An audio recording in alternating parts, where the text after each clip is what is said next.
think he's really, really good. I know what I'm going into, and I'm ready for a tough fight if I need to. Hopefully it won't be tough, but if it needs to be, I'll be ready for it. I just don't think there's a heavyweight in the world right now that can even compete with him. On the feet, on the grappling side of things. Now, wrestling-wise, I mean, I don't, at heavyweight, he has what he, when it comes to wrestling, he does what he needs to, but when it gets to the ground, he's really skillful. He followed his father's footsteps, began training in martial arts when he was 7 years old at a self-defense studio. After being trained in catch wrestling and boxing, Aspinall transitioned to jiu-jitsu, won some good jiu-jitsu tournaments, and he's a great black belt in jiu-jitsu. 16 is when he completed school, and he grew 5'8" to 6'5". He lost to Francis Ngannou by getting out wrestled. He lost to John Jones by getting taken down and choked out. And don't tell me that he hasn't worked on this element of his game. Of course he has. Cyryl's a smart man, and he's going to come up with a game plan. The heavyweight storm is about to explode again, and Tom Aspinall is standing right in the eye of it. For months, fans have waited to see what the new British champion would bring in his first title defense. And now, with Ciryl Gane across the octagon, that question will finally be answered. This isn't just another defense for Aspinall, it's a statement, a test of dominance, a chance to show that his rise to the throne wasn't luck, but legacy in motion. I think this is a bad matchup for Ciryl Gane, and I like Ciryl. I like his game. I like the style that he has in the heavyweight division because it's very different. But I feel like the advantages that Ciryl has against most heavyweights, he doesn't have against Tom. And Tom's also got the punching power and the ground game to beat him. I think Tom's going to clean his clock. I think it's going to be one-sided. The only thing I will say about it, bless Ciryl, is I don't think it's going to be as one-sided as Ciryl versus John Jones. So what I'm expecting after this is, you didn't beat him as fast as John did. Ahead of UFC 321, Tom made it clear that this isn't a fight he plans to drag out. Calm but cold, the champion declared that anyone who takes this power full-on is going down, and that includes Ciryl Gane. He warned that lasting 25 minutes against him would be nearly impossible, because when his punches land, they change everything. If you're a human being and I hit you full power in the face, you're going over. And that goes for Ciryl Gane. No man alive, I'm telling you right now. It's going to be hard work avoiding that one shot for 25 minutes. It wasn't a loud threat or an emotional outburst, it was pure conviction from a man who knows exactly what he's capable of. Tom Aspinall is entering the octagon with one goal: to finish, not to defend. Your training is like ridiculous all the time, no? I'm pretty dedicated when it comes to training. I'm always in the gym twice a day regardless. The intensity is, we're up. Damn, bro. We're up. Yeah. I mean, I'm training for I'm the best fighter in the world. I'm training to fight the second best fighter in the world. For potentially 25 minutes, so. He has been vocal that Gane's losses to John Jones and his uneven showing against Alexander Volkov have exposed weaknesses. To Aspinall, those cracks are opportunities. He believes Gane has the talent, but not the toughness to survive what's coming. For him, this fight isn't personal, it's business. And business means no mercy.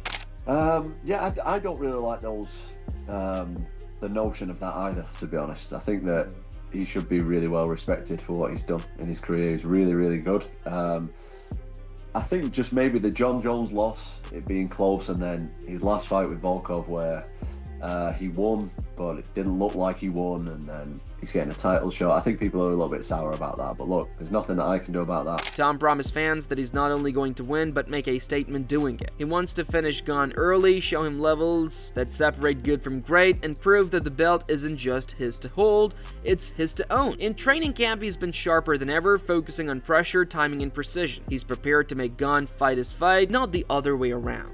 I respect him, I respect his game, I respect what he's done in the sport, I respect his team. I think he's really, really good. I know what I'm going into, and I'm ready for a tough fight if I need to.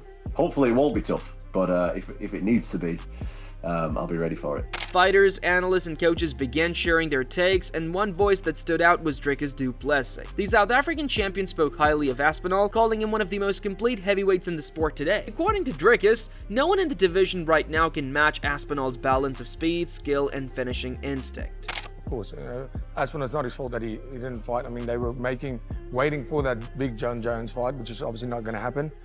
But he's where he is for a very good reason. All the hype is real when it comes to Aspinall. He highlighted how Gane's style, though beautiful to watch, sometimes lets the fight slip away from him. There is a hesitance in his finishing, a caution that can turn against him. In contrast, Aspinall is built to close, to attack, to end. Dricus believes Tom's well-rounded game, his striking, grappling, and transitions makes him a nightmare matchup for Gane. His prediction was clear: Aspinall will finish the fight early. I just don't think there's a heavyweight in the world right now that can even compete with him. On the feet, on the grappling side of things. Now, wrestling-wise, I mean, I don't, at heavyweight, he has what he, when it comes to wrestling, he does what he needs to, but when it gets to the ground, he's really skillful. And then, of course, both of them moving like middleweights when it comes to the feet. They are so light on the feet, but I just think Aspinall has a bit more when it comes to pulling that trigger. We've seen Ciryl Gane sometimes almost just let the fight slip away from him, especially when it goes into the further rounds. But then again, we've never seen Tom Aspinall go that far. So it's going to be very interesting. I'm going Aspinall on this one. I think he's hungry. I think he's ready. Tim Welch, known for his sharp analytical eye and connection to elite MMA minds, also gave his take. For Welch, Aspinall's rise isn't an accident. It's the product of a lifetime dedicated to fighting. He recalled how Tom followed in his father's footsteps from a young age, competing in jiu-jitsu tournaments as early as 7. Even back then, Welch noted Tom wasn't playing for points, he was hunting for finishes. He followed his father's footsteps, began training martial arts when he was 7 years old at a self-defense studio. After being trained in catch wrestling and boxing, Aspinall transitioned to jiu-jitsu, won some good jiu-jitsu tournaments, and he's a great black belt in jiu-jitsu. 16 is when he completed school, and he grew 5 foot 8 inches to 6'5". Okay, there's some serious protein, causing growing pains, okay. At age 18, Aspinall had his first amateur fight, and he had a fat record of 9 wins with 0 losses. All but one of his wins came knockout or submission, so the guy's a finisher. The guy is a serious finisher here. That finishing instinct, he explained, is what defines him even now. Whether it's submissions or knockouts, Aspinall doesn't let opportunities slip. Welch called him a complete package, a fighter who can adapt anywhere. His jab, his footwork, his timing, all elite. He's not just a brawler, he's a technician with heavyweight power. 32 years old, prime, 6'5", 15 wins with 3 losses. All 15 wins are by finish. This guy finishes. His last 2 fights, Curtis Blades, KO. Sergey, KO. Marcin Tybura, TKO. Volkov, submitted big Volkov. This guy is a freak show. He's a freak show. And you watch him. He's got this athleticism and this springiness and this explosiveness. With 4-ounce gloves, the dude could take out anybody. He really could.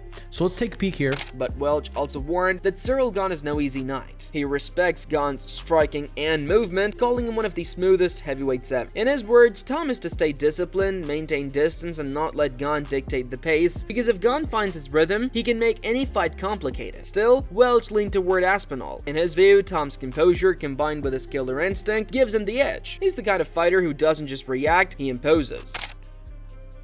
They slip inside the jab. So the jab's coming at you. You slip inside. You let that jab buzz by your ear, and you throw a right hand, boom, right over the top, and it cracks him right on his ear. Puts his ass down, and then his flurries are phenomenal. Look at the fast his flurries are. Dink, dink, dink, dink.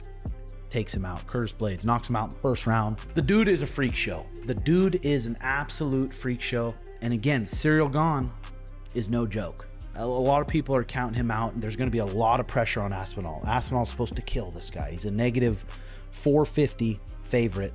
Ciryl Gane, 35 years old, 6'5", 246, 13-2. He's got 6 KOs, 3 submissions, 4 decisions. While the analyst spoke, one legendary voice echoed louder than most: Michael Bisping. The former UFC middleweight champion, who once carried British MMA on his shoulders, sees Tom Aspinall as the living proof of how far UK MMA has come. Bisping has watched Tom evolve from a talented prospect into a world-class champion with the poise and intelligence of a veteran. What impresses him most isn't just Tom's power, it's his movement.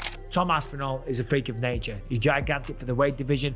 He's agile, he's quick, he's fast, he's explosive, he's well-rounded, all that stuff. You've heard me talk about him and glaze him many, many times. Oil him up, whatever you kids say these days, right? When's this oil thing going to go away? But he's going up against Ciryl Gane, and this is where it gets interesting because Ciryl Gane can match him for all those athletic attributes. He is just as fast. He's probably lighter on the feet. He's probably a better kickboxer, probably a little more graceful, probably a little bit more fluent on the feet. Of course, this isn't a kickboxing fight though.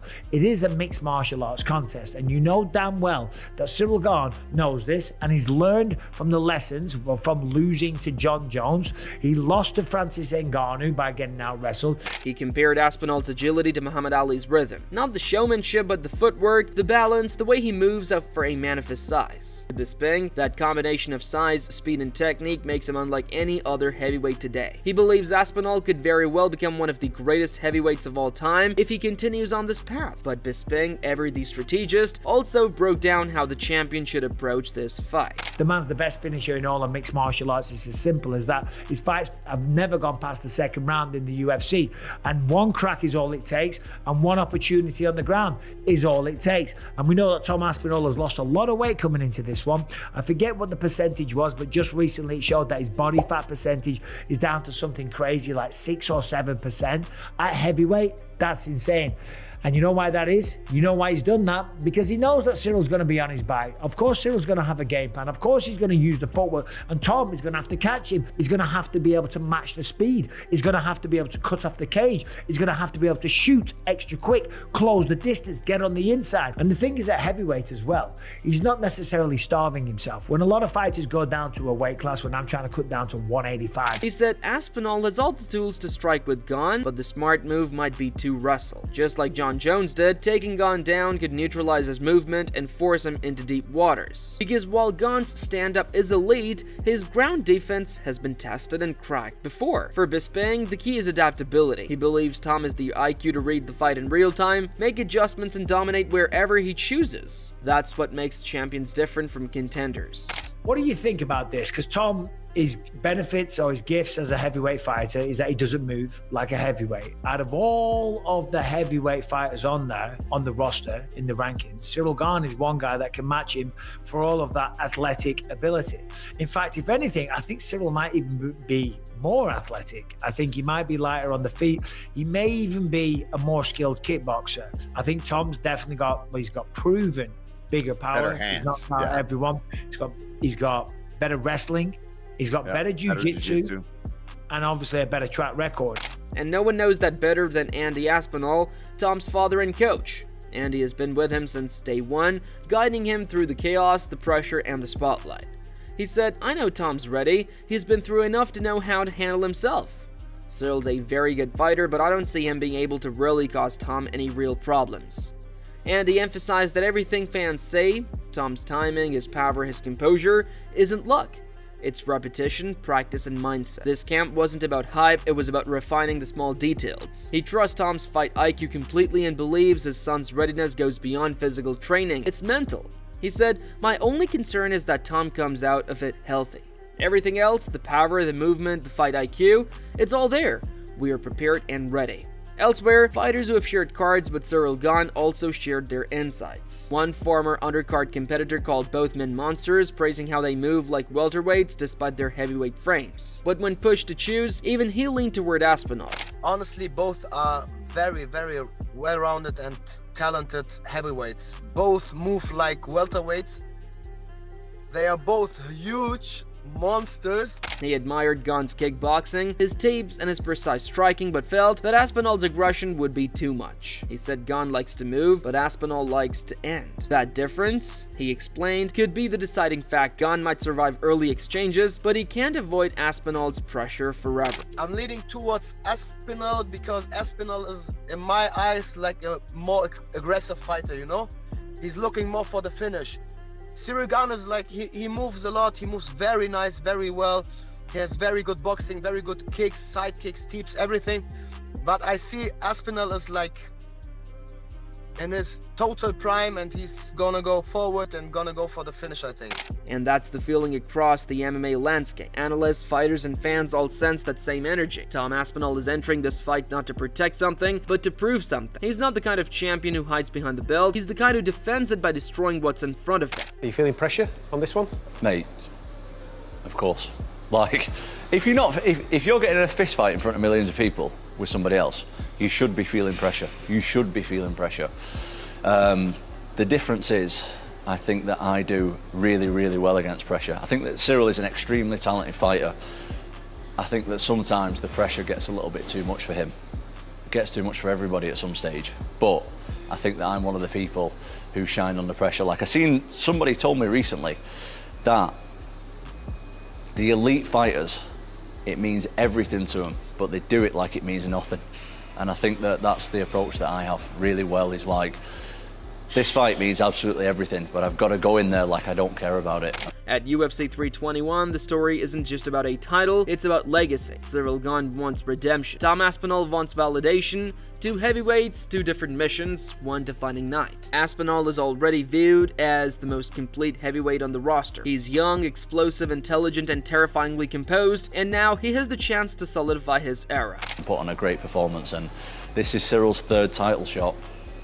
And although there's a lot of pressure on me, I think there's also a lot of pressure on him, because if he doesn't win this one, he's probably not going to get a fourth. Do you know what I mean? So it's there's pressure on both of us, mate. There's a lot of pressure on me, there's a lot of pressure on him, and I think it's an exciting fight all round.